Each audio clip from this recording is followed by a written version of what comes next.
নমস্কার বন্ধুরা, গৌরীর কিচেনে সবাইকে স্বাগত।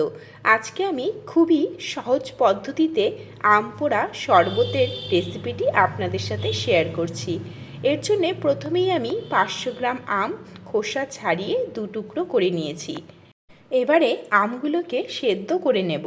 তার জন্যে প্রেসার কুকারের মধ্যে জল দিয়ে আমগুলো দিয়ে দিলাম, তার সাথে কিছুটা নুন দিয়ে দিলাম। এখন আমি 2টো সিটি দিয়ে নিয়ে আমের যে পিউরিটা থাকে সেটা বের করে নিলাম।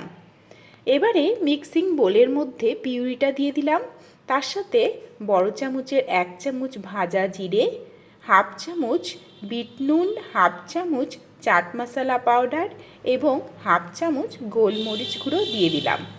এখানে নিজেদের স্বাদ মতো চিনিটা দেবেন। আমি বড় চামচের 2 চামচ চিনি দিয়েছি। খুব সুন্দর করে ব্লেন্ডটা করে নিতে হবে। এখানে কিন্তু অবশ্যই একবার টেস্ট করে নেবেন যে নুনটা ঠিক আছে কি না।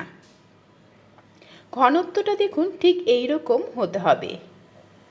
ঠিক এই রকম হলে তাহলেই কিন্তু টেস্টটা ভালো আসবে। এই পিউরিটাকে আপনারা ফ্রিজে কিন্তু 2 সপ্তাহ রেখে দিতে পারবেন।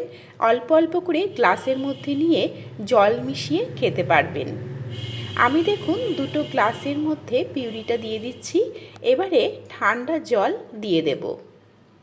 আপনারা যদি চান এই পিউরির সাথে পুদিনা পাতাও কিন্তু মেশাতে পারেন। এখন আমি একটু ভালোভাবে মিশিয়ে নিচ্ছি। আপনারা যেরকম পাতলা ঘন শরবতটা খেতে চান সেই অনুযায়ী জলটা দেবেন। এই শরবতটা একটু ঠান্ডা ঠান্ডাই খেতে কিন্তু ভালো লাগে, তার জন্যে আমি এর মধ্যে কিছুটা আইস দিয়ে দিচ্ছি। একদম কমপ্লিট হয়ে গেল আজকের এই আম পোড়ার শরবত রেসিপি। গরমের দিনে কিন্তু খুবই পুষ্টিকর হেলদি একটা ড্রিঙ্ক। ভালো লাগলে সাবস্ক্রাইব করে নেবেন, লাইক ও শেয়ার করবেন। নমস্কার।